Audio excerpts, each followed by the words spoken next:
Essa é a segunda parte da nossa entrevista com o Tabajara Ruas, esse grande escritor, cineasta, grande figura da cultura do Rio Grande do Sul, que está completando 80 anos. E essa é a segunda parte, então, da entrevista que fizemos com ele, o Carlos Caramesa, a Cláudia Laetano e eu, numa parceria da Cubo Play, produtora, e da revista Parêntese. Aproveitem. Tá bem, então vamos recuperar o ponto em que a gente tinha parado a conversa. Tu tinha me perguntado como é que eu fui parar em São Tomé. E aí, deixa eu então só... conta para nós.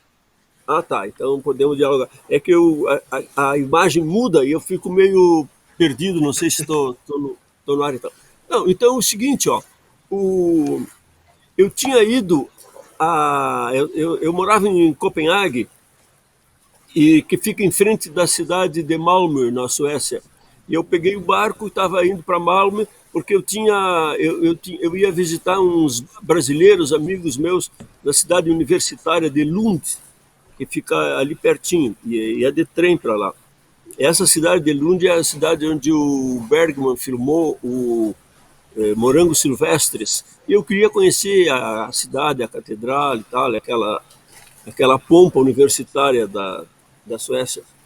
Bom, quando cheguei no outro lado do canal, né, no barco, estava uma nevasca assim terrível, e eu tive que ficar na estação ferroviária, ia pegar um trem para ir para Lund. E aí vi os caras falando português no balcão onde eu estava encostado ali esperando, e eram sim uns 5 ou 6 africanos. E aí eu me aproximei e disse: "Ô, pessoal, vocês falando português e tal?" Aí também eles foram muito simpáticos, e um era de Angola, outro era de Moçambique, outro era de São Tomé e Príncipe e tal. E eu digo: "Eu sou do Brasil."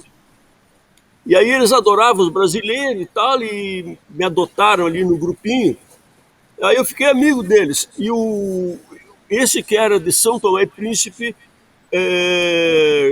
quando se tornou independente, né,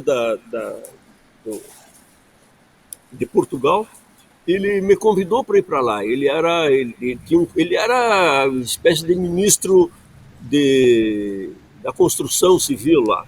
E eu estudava arquitetura, né? Aqui no Brasil eu não revalidei o título, mas eu trabalhei como arquiteto lá.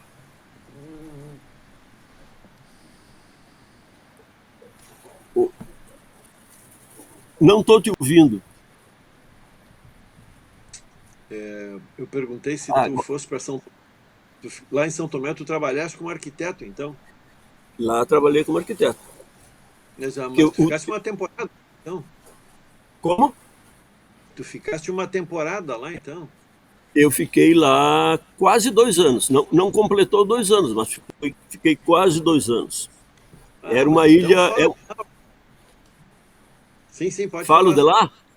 Claro, Tá. quero muito saber.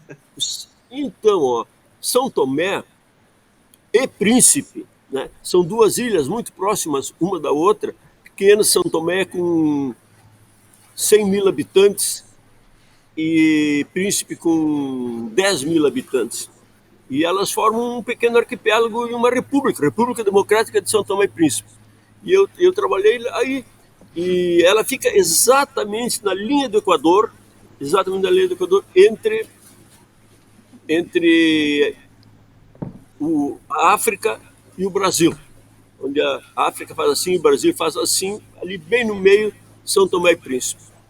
E é um lugar paradisíaco, né? Esse é o termo, né? É uma ilha maravilhosa, mas tinha sofrido uma opressão muito grande do colonialismo português. Eu vi coisas curiosas lá, Fischer, ó, tu que é um expert no nosso idioma aí, não é? Sabe como é que eles dizem não lá? Eles dizem ainda. Porque Maravilha. eles eram proibidos de dizer não para o branco. Então, quem descobriu isso foi uma professora brasileira que estava lá, minha colega, que ela se deu conta quando ela escrevia no quadro e perguntava: terminaram? E a turma toda dizia: ainda, professora. Aí ela disse, Aí, por que vocês não dizem não? Aí eles, ah, não, mas a gente não está acostumado. Não. E era uma coisa arraigada lá. e Não podia dizer o, não. e me diz uma coisa, Colonialismo, hein? imagina a força opressiva disso, né? Meu Deus. Me diz uma coisa, mas essa tua experiência nunca entrou centralmente assim na tua ficção e nos teus filmes e Não, tal? não, dessa não. Lá na África não. E eu vi, e eu tinha história, eu queria escrever um pouco dessa temporada lá. Por exemplo, uma coisa bem invisível assim na minha frente assim, era que as questões, as raízes do colonialismo, né? Tinha um carro lá numa estrada onde eu passava, tinha um carro parado lá e que tinha crescido uma folhagem enorme em torno do carro. O carro parecia um enorme vaso de flores e folhas e tal, não sei o quê. Eu digo, e esse carro, que estranho. Ele disse, não, esse aí foi o seu fulano aí que comprou o carro e quando voltou para a fazenda do patrão para trabalhar, não deixaram ele entrar. Disseram, não, se tu quiser voltar a trabalhar aqui, deixa esse carro de fora e nunca mais entra nele. E o cara Puxa precisava vida. trabalhar e deixou o carro ali fora e o carro estava lá. Era uma ode ao colonialismo, estava ali parado, cheio Isso. de. Era sinistro. E ao mesmo tempo parece tem algo de parecido com a história da estrada de ferro Madeira Mamoré, aquela que os caras nunca Hum. conseguiram utilizar por causa da floresta, né? Que os caras construíam e a Ah, floresta tomava a conta, né? floresta fechava. Mas que bom, Impressionante. eu não sabia que era tanto tempo, tá? Então tu chegasse a ter boas, enfim, amizades Não, e eu lá em São Tomé que eu terminei de escrever o, o a região submersa. a região submersa. Terminei terminei de escrever a região submersa, que é o meu primeiro livro, Isso. e, e comecei a escrever o meu segundo, o Amor de Pedro Porjão. O Amor de Pedro O amor. Porjão eu trabalhei lá uma longa temporada lá. Eu fiquei quase um ano escrevendo lá em São Tomé. Que beleza. Ah, muito bem. Bom, e aí, depois de São Tomé, tu fosse para Portugal, é isso ou não? Não, aí eu voltei a Portugal, né? Eu estava em Portugal quando tive essa oportunidade de ir para São Tomé, 2 anos lá, maravilhosos, uma experiência incrível. E tem razão, tive vontade de escrever sobre São Tomé várias vezes, mas aí saiu a anistia no Brasil. Aí saiu a anistia no Brasil e disse, bom, então está na hora de voltar, né? E eu fiquei em Portugal ainda um ano mais ou menos, porque aí que eu entrei no cinema em Uhum. Portugal. E aí nessa minha volta de São Tomé, o, o livro meu foi publicado em Portugal, a região submersa, né? E o livro aconteceu, Lisboa ali, aquele grupo de intelectual de Lisboa, que é um grupo pequeno e tal, mas eles tinham assim, eles têm uns gostos próprios, eles adoram o romance policial, né? Romance policial e tal. Embora a região submersa não seja um romance policial assim castiço, né? Ele é um misto de. Quase. Ele foi muito bem visto lá e um dia o Zé Fonseca e Costa, que é um grande cineasta lá, me chamou para eu ajudar ele no roteiro. Na verdade, o roteiro estava escrito e o filme tinha sido filmado já, praticamente todo o filme, quando no um belo dia um acidente nas filmagens e dois atores principais morrem no acidente. Meu E Deus. foi uma tragédia enfim, do cinema português ali, né, naquele momento e tal. E o filme ficou parado, e aí um dia o Zé Fonseca, que tinha lido a região submersa e gostado muito, me chamou e disse, Tchê, vem cá, ó. Ele não disse Tchê, né, mas enfim, ele disse, ele disse, opa, vê se tu me dá um jeito da gente montar o que temos sem precisar filmar muito. Mas não pode ter esses dois atores aqui. Esses dois atores aqui que tinham uns papéis, se não eram uns grandes papéis, eram os papéis que apareciam muito, porque eram dois capanga, né? Era uma história de gangster ali de Lisboa, né? Então, tá, eu olhei o filme várias vezes, pensei bastante e tal, aí fiz uma proposta para ele de filmar, e ele topou, e o resultado, o filme saiu, e foi um grande êxito do cinema português. Durante muito tempo, foi o filme, o Quilas, O Mal da Fita. Durante muito tempo, foi o filme português de maior público, né? Mas muito, muito tempo de maior público. E hoje não sei qual é o filme, mas o Quilas, O Mal da Fita, foi um grande sucesso. E eu me lembro que o Zé Fonseca estava sempre me mandando notícias, bem entusiasmado e tal. Depois eu fiz com o Zé Fonseca e Costa um outro filme, que ele filmou aí um livro meu, O Fascínio.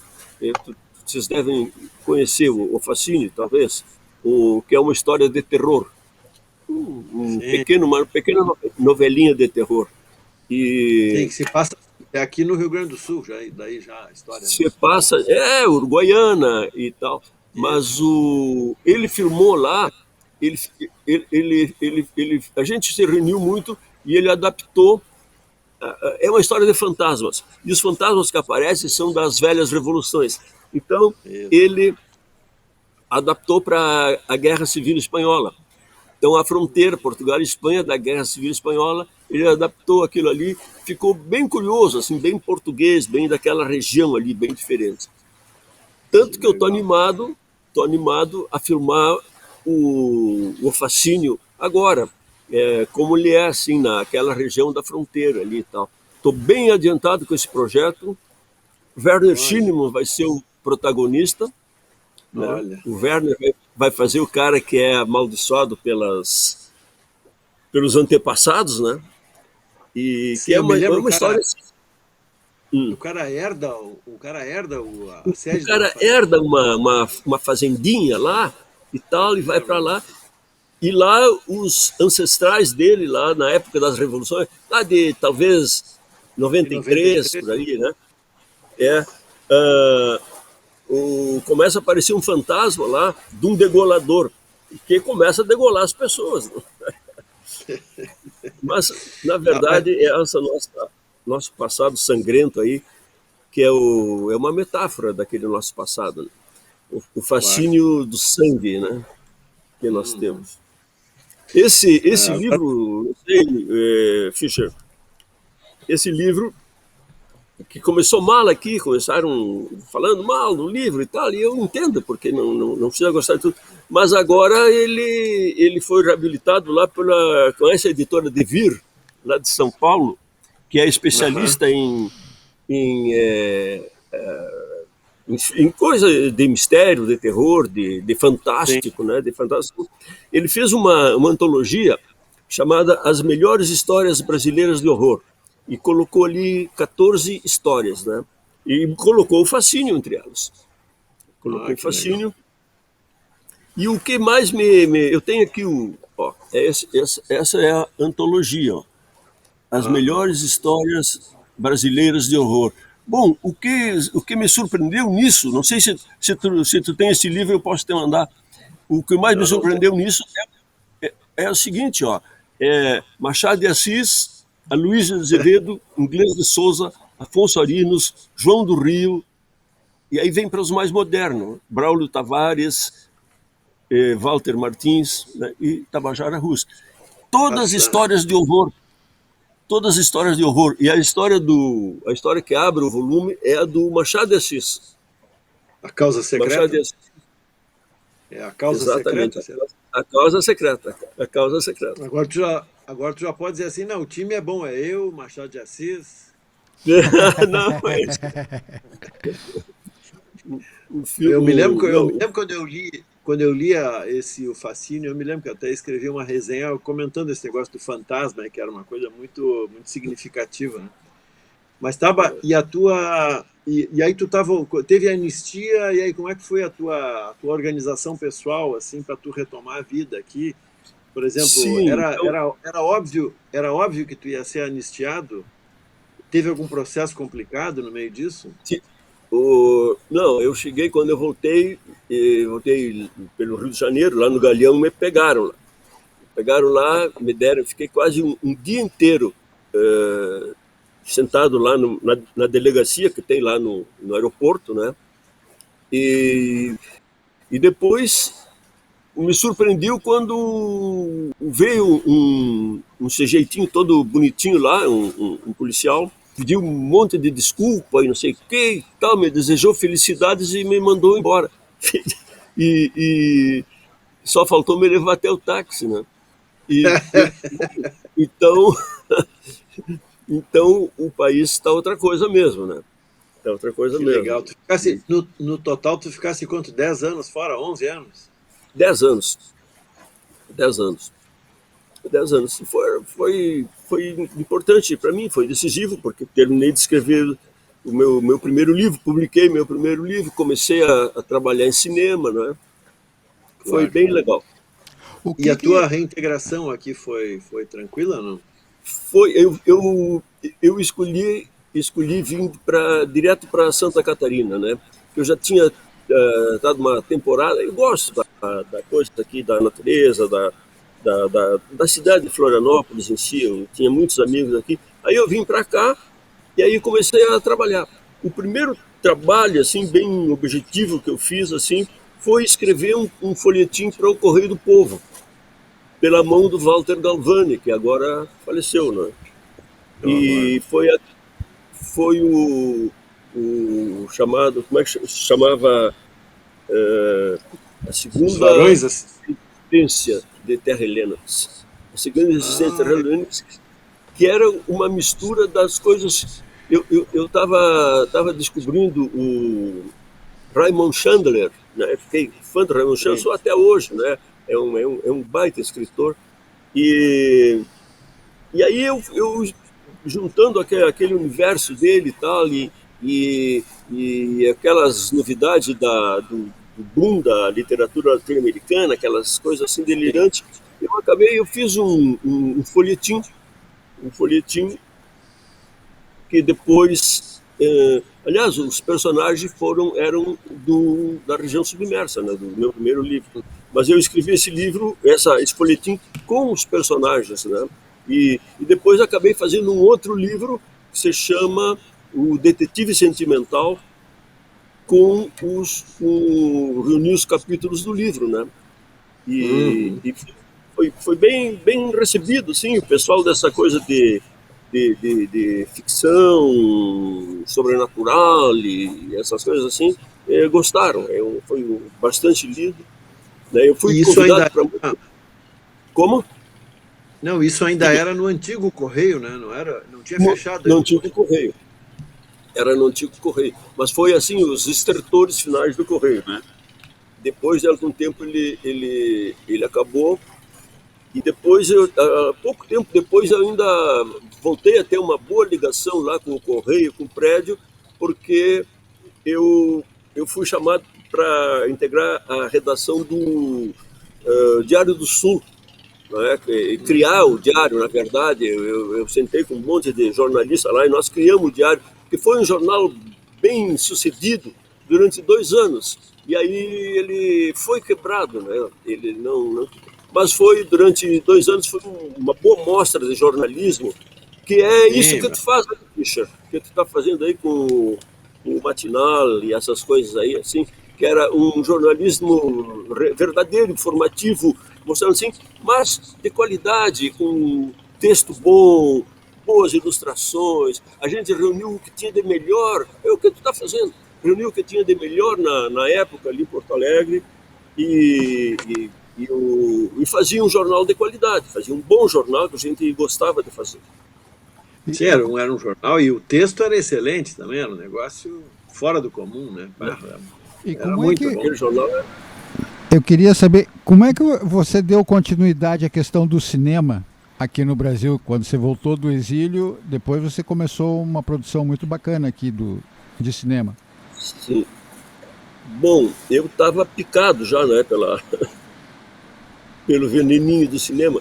E, e claro, quando cheguei, imediatamente quando cheguei era difícil. Eu tinha que dar um jeito de ganhar vida. E, o que eu podia fazer era escrever. Então eu escrevi esse folhetim que eu acabei de contar. Logo em seguida escrevi o outro folhetim para Zero Hora, que levou exatamente um ano inteiro. O folhetim começou no primeiro, que foi Os Varões Assinalados, a história da Que Guerra foi dos Farrapos, né? aquilo ali foi um E acontecimento. Esse folhetim foi um acontecimento, né? Acho que o teu nome realmente ali bombou, né? Porque foi um livro muito lido foi, e numa depois o época em que livro aconteceu. A Zero Hora estava tomando protagonismo na cena local ali, Exatamente. né? Este ano agora o Ivan vai relançar Os Varões Assinalados. Ah, que Mas legal. aí a pergunta do Carlos, né? Sobre, eu não, aí como eu gostava muito de cinema, eu estava sempre junto com o pessoal que fazia filme, que se encontrava nos botecos para conversar e tal.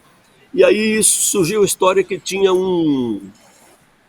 haveria um concurso de roteiro no Rio Grande do Sul, que iam selecionar 3 roteiros e iam produzir os filmes, iam dar o aporte financeiro necessário para fazer os filmes, né? Aí eu combinei com o Beto Souza, né, que é o Carlos Alberto Souza, fizemos um projeto, fizemos o roteiro e entramos no concurso e fomos um dos contemplados, né? Aí fizemos Neto Perso Alma, a gente pegou o livro Neto Perso Alma e, de certa maneira, teve assim o pessoal que queria trabalhar com a gente, eu queria aportar algum recurso para o filme e tal, estava apavorado porque dizia que era impossível filmar aquele livro, né? É, por vários motivos, um porque ele não tinha uma história em linha reta, outro porque da onde que nós ia fazer uma batalha, né? Tinha que fazer uma batalha campal, batalha de exércitos de cavalaria se enfrentando e tal, né? Mas eu tinha estudado cinema em Copenhague, né? Na verdade, em Copenhague, né? Eu tinha estudado na Dinamarca, num lugar chamado Vejle, uma pequena cidadezinha. E eu tinha estudado cinema lá. E uma das coisas que a gente estudou muito era batalha, como fazer batalha e tal. E eu digo, não, eu sei fazer batalha, vamos deixar o filme com as batalhas, com tudo assim. O problema era conseguir aqueles exércitos de cavalaria, aquele monte de gente e tal. Mas eu fui lá em Uruguaiana, fui para as rádios, telefonei lá para, quer dizer, fiz uma proclamação na rádio lá, ô pessoal, quem quiser participar do filme e tal, tem que vir de cavalo, pilchado assim e tal. Bom, eles foram aos milhares de fato, tinha mais de 2.000 cavaleiros na nossa batalha, né? 500 de cada lado. O problema era botar quem é que ia ser farrapo, quem é que ia ser republicano, né? Quer dizer, imperialista. Ninguém Imperial. queria ser imperialista, só queriam ser farroupilha. Foi uma grande dificuldade. Que Mas foi. maravilha, né, Liel? A gauchada deve ter se sentido assim como se fosse uma convocação para a guerra mesmo, né? Não, Fischer, tu não imagina na hora de filmar a batalha, que os caras se jogavam uns contra os outros, nós estávamos apavorados, nós fizemos assim, 2 takes e eu mandei parar, porque os próximos caras vão se matar. E ainda eles passavam, os cavalos passavam uns pelos outros, assim, não? E aí o sujeito dizia, te marquei, vou te pegar na volta. E tava, aí eu digo, ó, já temos material suficiente. E aí depois nós fomos descobrir que nós perdemos 600 cavaleiros, porque eles dividiram, eles tinham que descer uma coxilha daqui, outra de lá, não sei o quê. E por causa desses contratempos aí, ficou 600 caras presos lá em cima de uma coxilha e não vieram, não desceram. Então, são essas atribulações do Agora, século. agora Taba, deixa perguntar uma coisa assim mais de criação subjetiva, digamos. A figura do Neto apareceu para ti quando tu escrevesse Os Varões Assinalados, foi isso ou não? Porque depois Sim, ela cresce e ganha protagonismo, sim, assim, que é um negócio sim. impressionante, né? Eu sou um rio-grandense comum, lá de Uruguaiana, que a gente nasceu tendo aquela coisa lá, o Bento Gonçalves, não? Espero que agora não comece a derrubar as estátuas do Bento Gonçalves por aí. Coitado do Bento, não tem nada que ver, os tempos mudaram. Mas Claro. era o. Agora eu comecei a ler, aí eu fiz uma pesquisa muito grande para fazer esse livro, né? Porque eu li o Fischer, eu li a história da Guerra dos Farrapos, que a gente não lia, não conhecia. Eu li num pequeno livrinho de um cara lá de Santa Maria, que era evidentemente um ex-oficial da brigada. Ai, agora me deu um branco aqui, tudo bem. Mas eu li o livro e eu digo, mas isso aqui é um romance de aventura.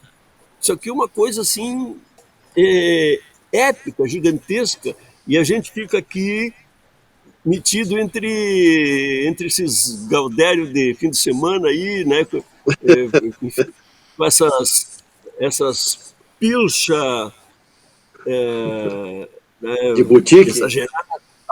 E aquilo, na verdade, quando eu comecei a ler a história da Guerra dos Farrapos, eu estava ali diante de uma grande aventura humana, né? Hoje, evidentemente, era uma revolução, era uma rebelião de latifundiários, né? De gente, de aristocratas do campo, de caudilhos, mas era também de ideias. Era uma frente muito confusa com os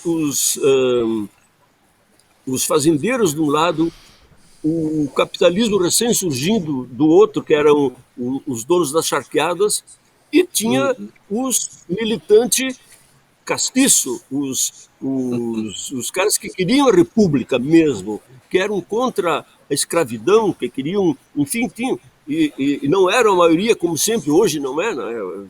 Mas eles tinham voz, discutiam, então era uma frente assim muito interessante. E eu quis contar basicamente essa formação, essa frente ampla, cheia de contradições entre eles, mas que levaram uma guerra de 10 anos até o final.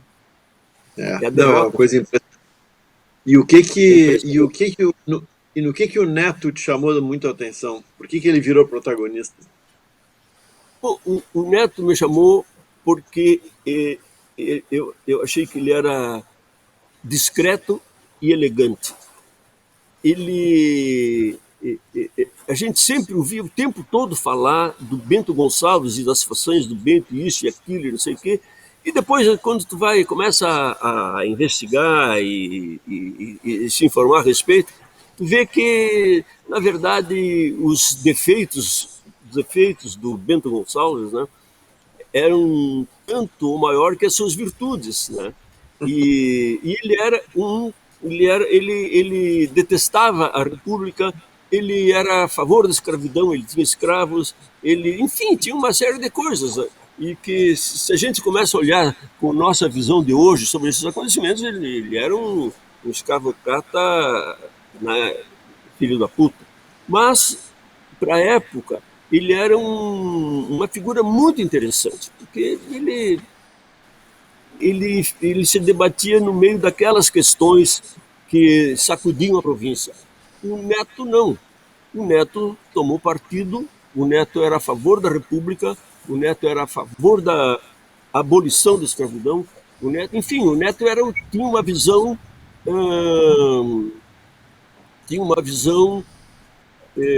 que seria hoje o que os partidos estão querendo hoje, encontrar assim, uma via equilibrada, uma terceira via, uma via equilibrada, né? E, e, e ele fazia isso, além de ter essa visão das coisas, do equilíbrio, e que o Estado estava numa guerra terrível, que precisava organizar aquilo para não deteriorar numa loucura qualquer, ainda ele era um guerreiro de verdade. Ele não era como esse tal de Bolsonaro aí, né? Ele era de verdade, era um oficial verdadeiro. Ele ia para o combate, ele comandava a carga de cavalaria e tudo mais. Além do mais, era um leitor voraz, ele lia muito, né? Parece, grande virtude. Não, naquela época, não, um sujeito como o Neto, por exemplo, que era um fazendeiro rico, o que ele tinha a fazer a não ser ler? Né? Eles liam muito. Eles tinham bibliotecas enormes, importavam livros raros e tal. Era a nossa burguesia, sempre viveu bem, né? Claro. A nossa antiga burguesia. Sempre viveu com luxos e com requinte. Não é tão grossa como a gente gosta de dizer, né? Não, e depois, tanto no romance quanto no filme, o modo como tu representaste, ele é um modo grandioso mesmo, assim, é bonito, né? Porque Mas é também um épico, mas é um épico mais silencioso, assim, né? Mais sottovoce, assim, né? O Merten disse que é um antiépico. Um Olha aí. antiépico. O Merten escreveu um texto escreveu 2 ou 3 livros bem bonitos sobre o filme, né?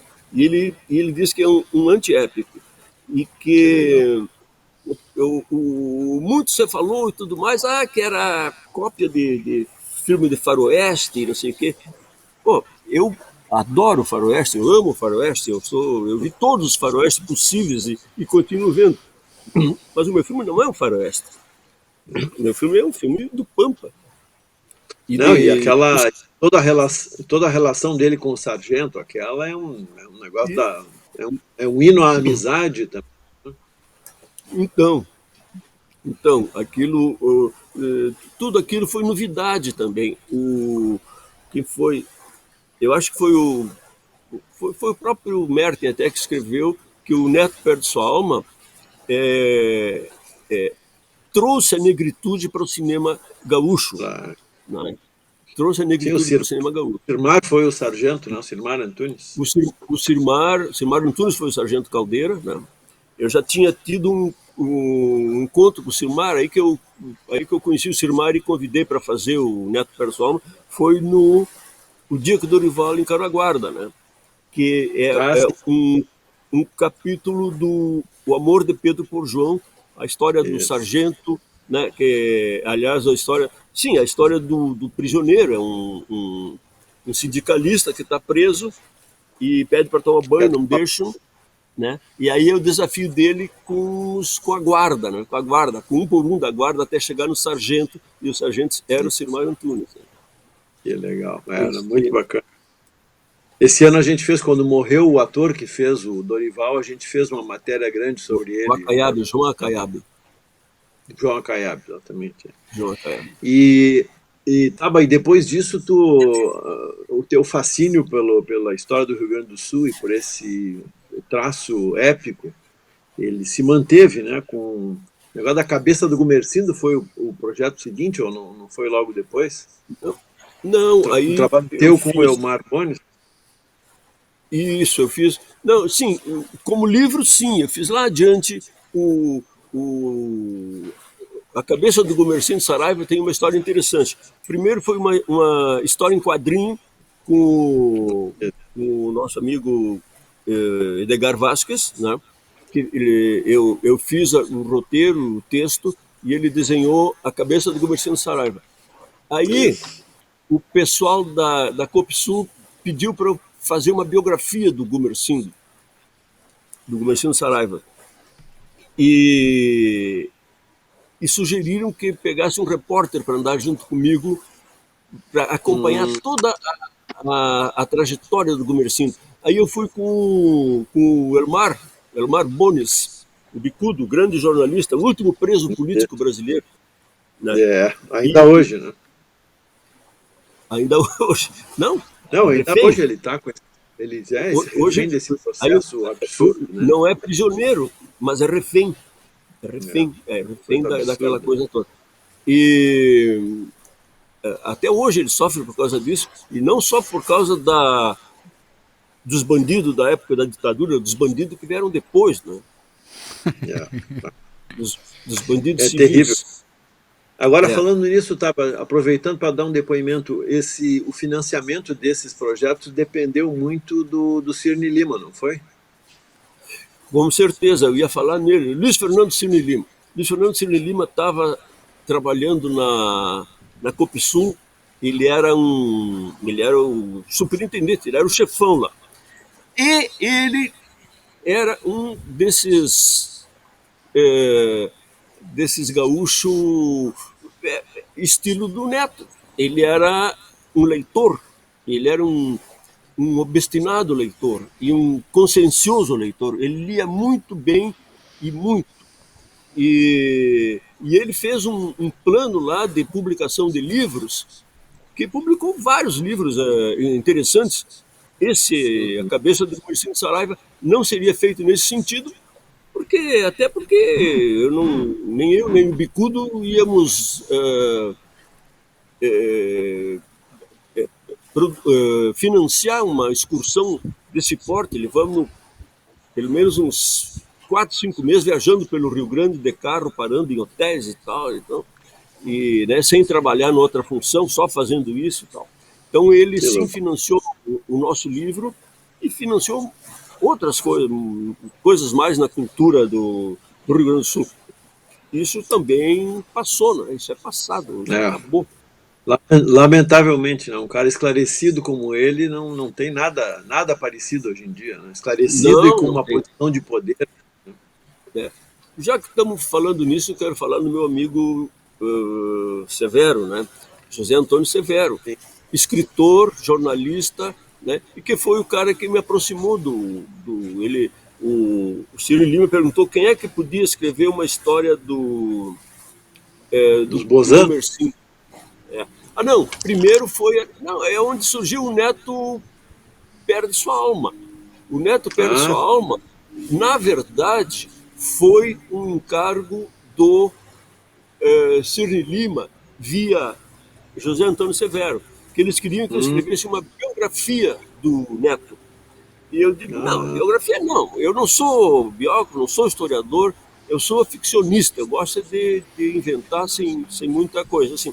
Mas dá para fazer uma história contando sem falsear a verdade histórica. Dá para fazer uma história de ficção, que é o que eu domino mais, né? E aí, na verdade, isso foi esse contato do Severo e Cirne Lima que resultou no Neto Perde Sua Alma, no livro e depois no filme. Mas e a história dos senhores como é que é? Os senhores da guerra? Senhores da Guerra. Não foi com o Severo também o trabalho? Os Senhores da Guerra, o filme foi. O livro, Os Senhores da Guerra, é um livro do Severo.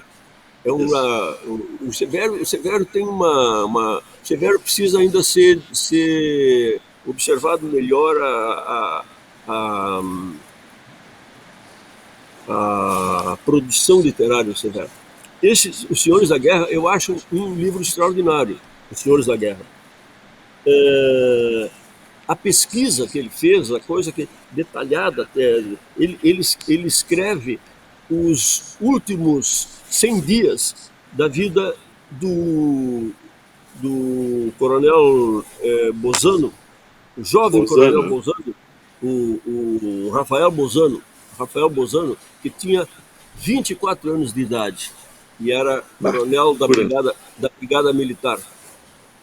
E era um gêniozinho da política no Rio Grande do Sul.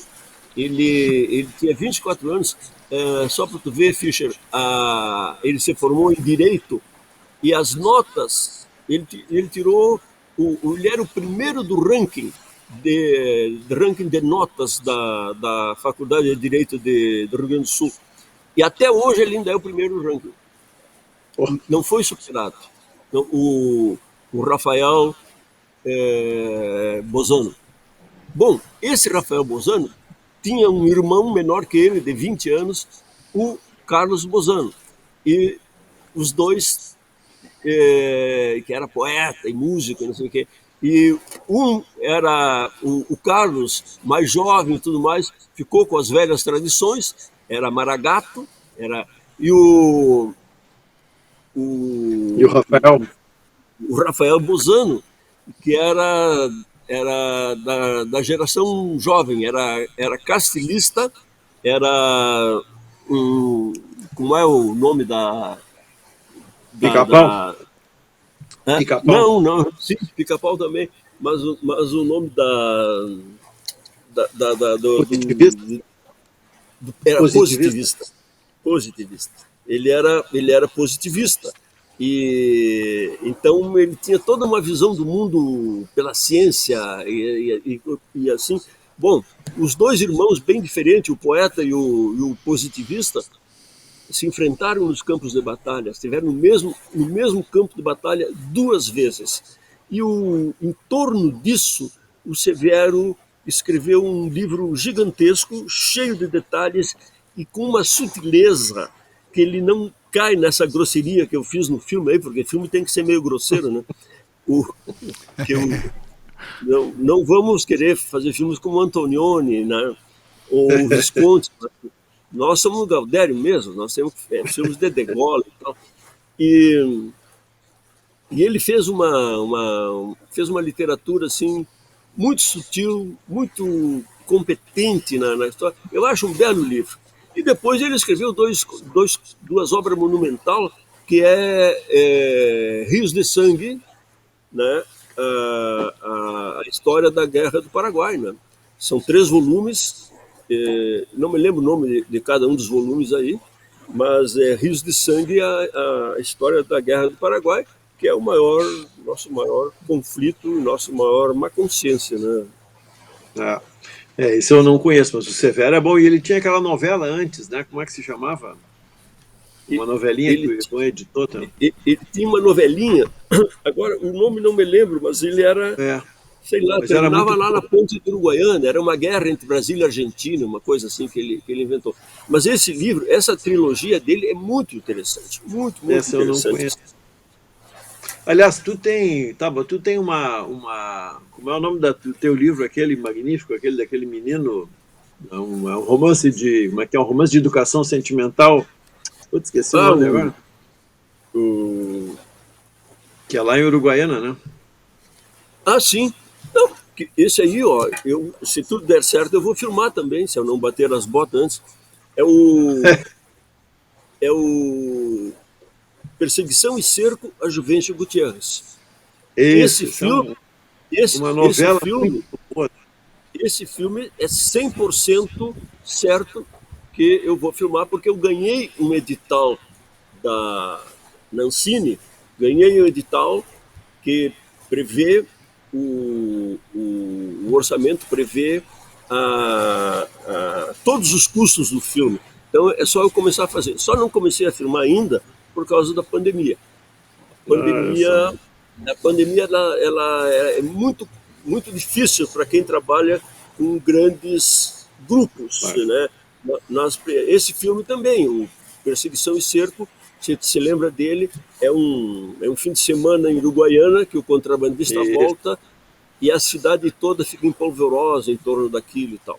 E eu tô muito, muito, muito, assim, preparado para filmar esse filme. Assim, eu estou apostando muito nisso, estou estudando muito para tentar fazer um filme diferente, um filme lá da minha cidade, tal, aquela cidade de fronteira, de contrabando, daquela cultura peculiar, aquela coisa, aquele clima que só tem nessas cidades de fronteira, né? E eu Uhum. tô trabalhando muito para ver se eu consigo isso. Tá, mas e depois tem. Na sequência vem o filme do Brizola, não? Sim, aí eu fiz o filme do Brizola, que é Brizola Tempos de Luta, é um documentário.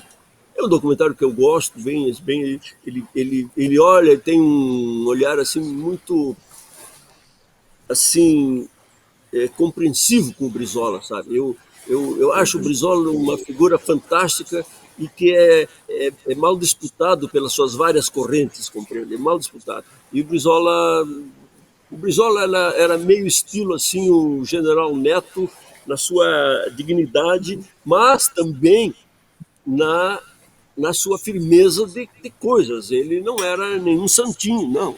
Ele sabia ser malvado e dar nos dedos dos caras, e assim ele foi. Mas ele sempre teve uma visão de que a educação era a base para a formação de uma sociedade mais justa. E isso foi, lamentavelmente, esquecido pelos nossos camaradas de luta, de campanha, de caminhada, mas esqueceram. Se eles não tivessem esquecido, nós não estávamos chafurdando esse lodaçal aí desse... Mas, na verdade, nós estamos nas mãos de um demente, de um louco, enfim, pobre, né? Tava me diz uma coisa aí. E depois do Brizola, pensando assim como figuras históricas, né? Falamos aqui de duas figuras maiúsculas, né? O Neto e o Brizola, mas tem esses irmãos Bozano, mal ou bem tem o Júlio de Castilhos, enfim, tem essas grandes lideranças. O que tu imagina agora, vindo mais para o presente, assim, não existe mais essa figura, esse grande homem, essa grande liderança?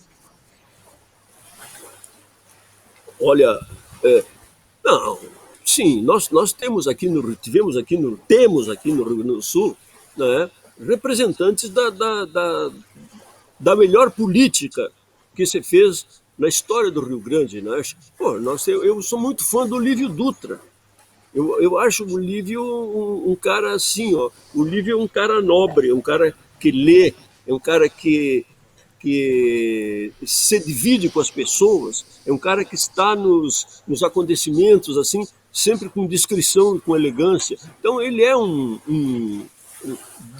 dentro da ala da esquerda, eu acho que o Olívio e também um cara que eu gosto bastante, que é mais polêmico, mas eu gosto muito, pelo seu lado cultural, nós temos o Tarso, né? Temos o Tarso Genro e o Olívio, são caras que eu gosto muito, que admiro muito, e que acho que representam uma parcela boa, uma parcela criativa, uma parcela digna da intelectualidade do Rio Grande do Sul e da política do Rio Grande do Sul, né?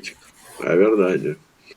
Tá, Baita, e agora o que tu está escrevendo nesse momento agora, tirando esses estudos que a gente já falou, que são vários planos, né? Eu tenho uma história, ó, eu não falei aí do filme, né, A Cabeça do Gumercindo Saraiva, do filme. É verdade, é o filme. Não, o filme,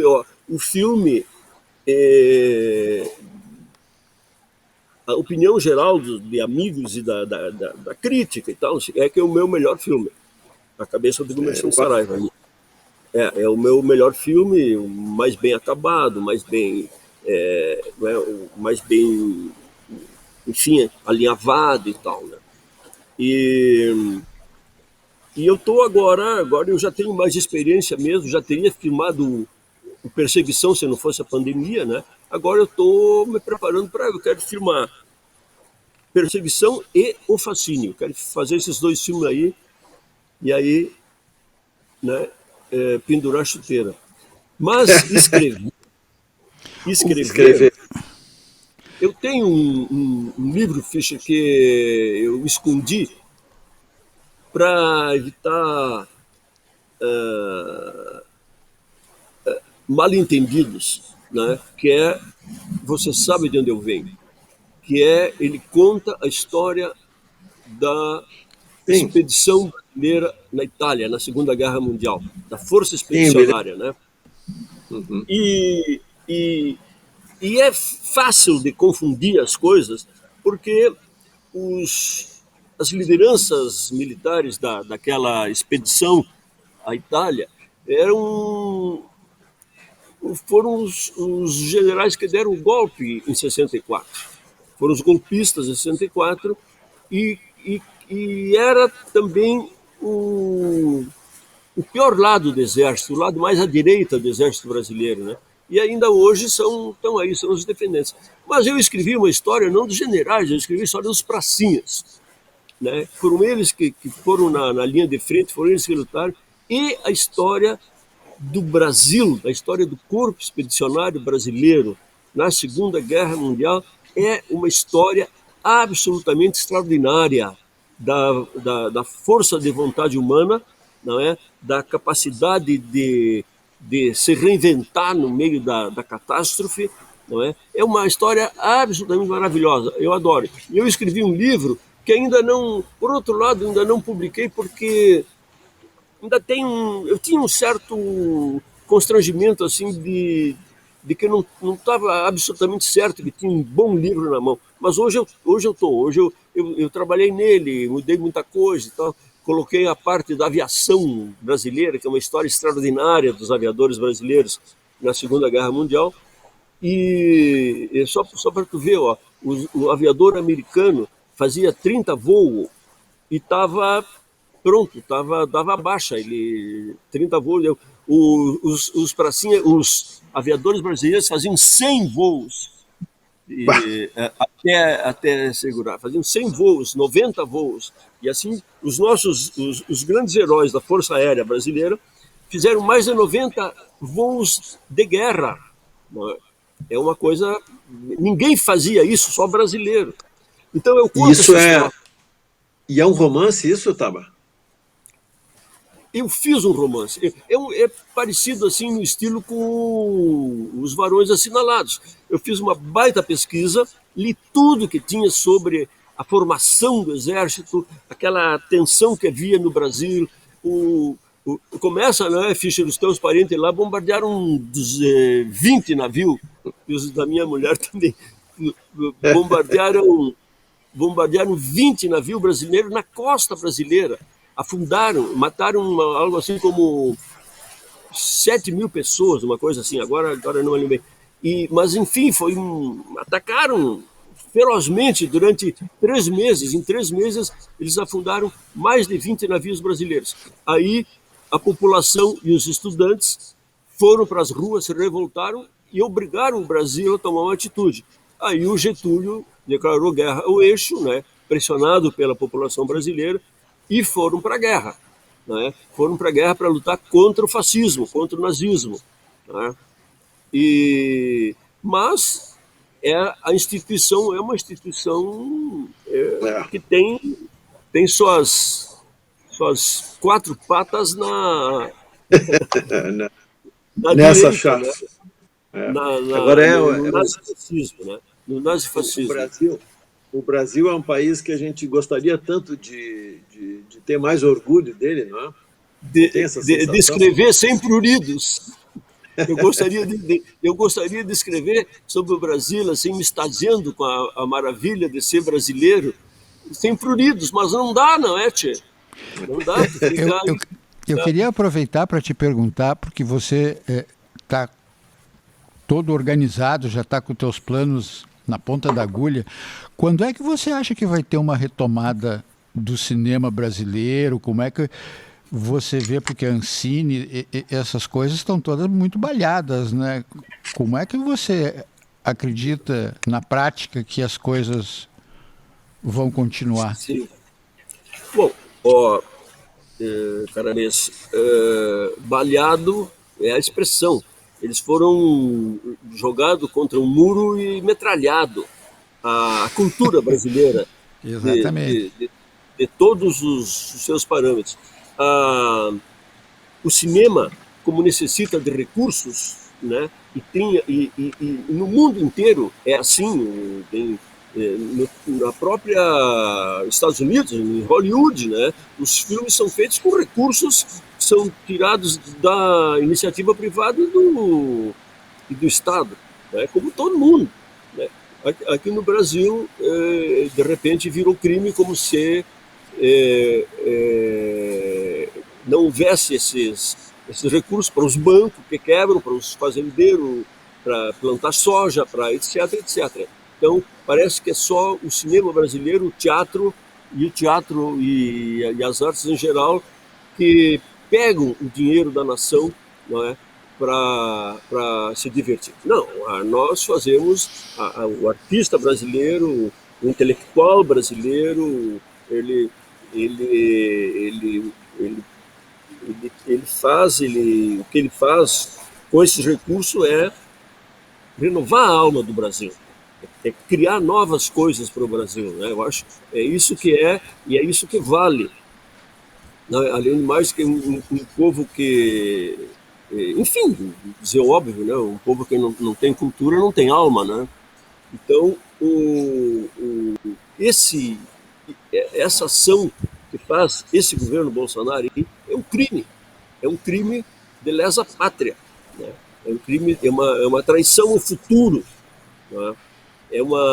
Eles estão tirando o aprendizado, a cultura, as possibilidades de descobrir coisas do nosso país, do nosso jeito de ser. Lá adiante, lá no futuro, eles estão arrasando tudo agora. É um crime sem nome e sem custo. Isso aí. Nós temos que pensar num jeito de atacar isso aí.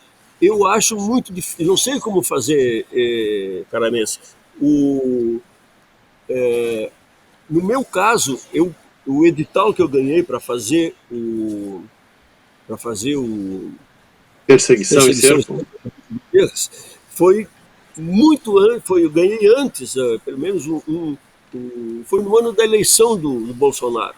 Depois leva os trâmites, são demorados e tal. Quando eu recebi o dinheiro, que depositei dinheiro para eu fazer o filme, começou a pandemia. E a pandemia já leva 1 ano e meio. Então, essa é uma história de 3 anos atrás, desde que eu ganhei eu ganhei o concurso, né? Ganhei o edital. Então, mas está muito, muito difícil de fazer um filme, porque, principalmente nos moldes que eu faço, com um monte de gente, grandes produções e tal, porque eles estão pedindo, e enfim, são os protocolos corretos, 2 semanas antes, né? Todo mundo tem que estar no hotel e ficar lá em quarentena, e quando termina as filmagens, mais 2 semanas e tal. Como é que tu vai sustentar 2 semanas de 100 pessoas no hotel, depois mais duas? Não, não tem que parar a produção, né? Então, Tá, então, tu tá precisando de uma pauta, então eu tenho uma pauta para ti enquanto tu espera. Escreve as tuas memórias. Pois é, não, eu queria, mas aí eu sou ficcionista, eu vou mentir muito. Mas não foi mal. Hoje em dia tem até uma. Hoje em dia tem até uma categoria que dá abrigo para isso, que é a autoficção. Autoficção. Gostei dessa, essa eu não conhecia. Não, eu posso fazer assim. Não, mas E tu sim, aproveita, tu aproveita daí e escreve de novo aquela história que tu perdeu, que tu extraviou lá no Chile. Pois é, não, era uma historinha. Eu recuperei em alguma coisa nela no Amor de Pedro Porjão, mas eu perdi realmente lá. Perdi um livro inteiro. Que pena. Mas eu não sei, cara, mesmo, por ti, por mim, já podemos liberar o Taba aí, que já exploramos ele bastante. Deixar ele tranquilo, tudo certo. Taba, meu caro, muito obrigado aí pela paciência conosco, tá? Vamos editar isso e aí depois a gente vai conversando. Tá, legal. Não, valeu. Fischer, eu é que agradeço aí essa... Isso é legal, uma oportunidade aí até para mim mesmo contar, porque eu tô longe do pessoal de letras e da literatura e tal, não falo muito, então quando eu começo a falar assim, acho legal e até falo demais, porque aí fico entusiasmado. Que Mas legal. sou eu que agradeço. Não, obrigado. Eu vou só fazer um fecho formal aqui. Então, queremos agradecer muito ao Tabajara Ruas, essa grande figura que quem não conhecia ficou conhecendo agora, que deu essa entrevista aqui para mim, para o Carlos Caramês e antes para a Cláudia Laitano, que esteve conosco na primeira parte da conversa. E essa aqui é mais uma produção da revista Parêntese com a Cubo Play. E é isso. Um abraço para todo mundo e até outra hora.